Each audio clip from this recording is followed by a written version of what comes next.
મિત્રો જય શ્રી કૃષ્ણ, જય દ્વારકાધીશ. મિત્રો આજે આપણે ગીતોપનિષદ ભગવદ્ ગીતાના અધ્યાય નંબર 17 શ્રદ્ધાના વિભાગનો શ્લોક નંબર 26 અને 27 વિશેની માહિતી પ્રાપ્ત કરીશું.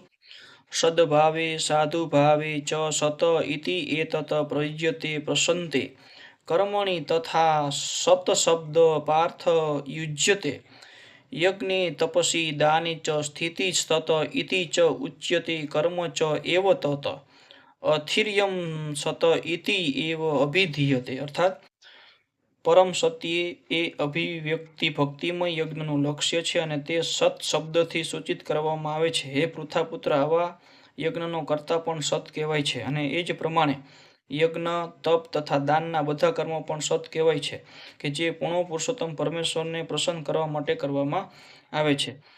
પ્રશસ્તે કર્મણી અર્થાત નિયત કર્તવ્ય સૂચિત કરે છે કે વૈદિક સાહિત્યમાં એવી અનેક ક્રિયાઓ નિર્ધારિત થયેલી છે કે જે ગર્ભધાનથી માંડીને મૃત્યુ સુધી સંસ્કાર રૂપે થાય છે.